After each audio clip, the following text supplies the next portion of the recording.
And if you can keep my face fairly in the center. Okay, so today we're at Eliya's house. We're trying to understand the lives of some of the kids in the sponsorship program and some of the situation and hardships that they face.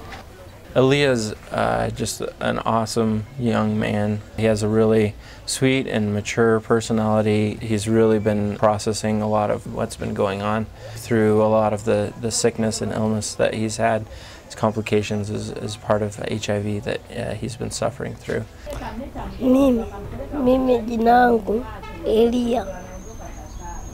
Babangu anaitwa Alois, mamangu anaitwa Ana.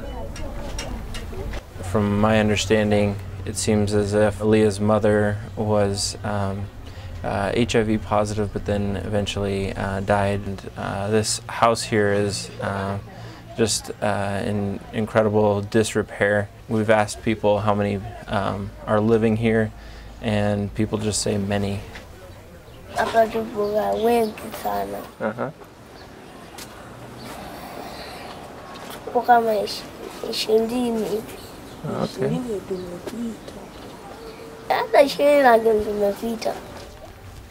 As it got evening, Manasseh and I were served food on a platter. We finished the meal and we were wondering, when is the rest of the family going to eat? Manasseh soon found out that the family had served us their only meal, everything that was left in the house, and so the rest of the family was going to go without food. It was really shocking to us, and it was just really humbling to realize their generosity. So Manasseh purchased some bread, and the kids just dove in. We were just sitting there watching these really hungry kids eating bread, and that was pretty sad as well to realize how little food they have.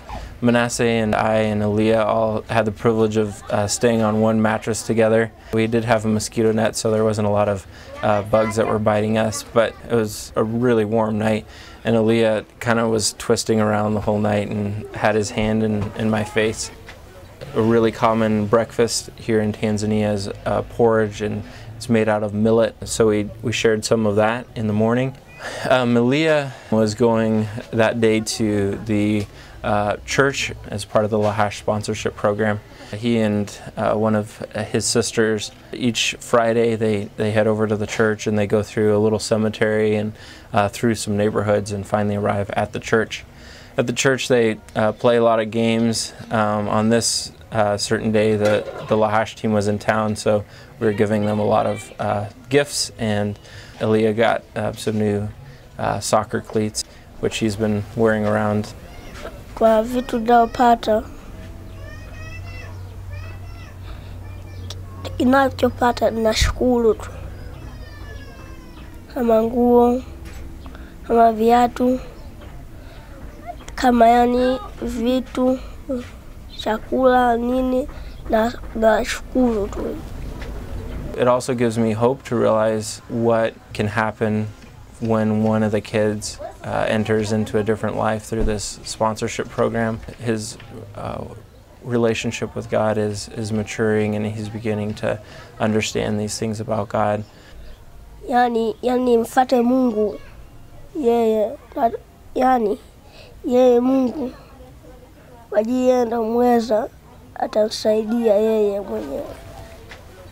It is a really remarkable change that the kids are experiencing through this program, which gives me a lot of hope that the small efforts that we are making a huge difference. And these are real lives of real beautiful people that God loves and that God has created.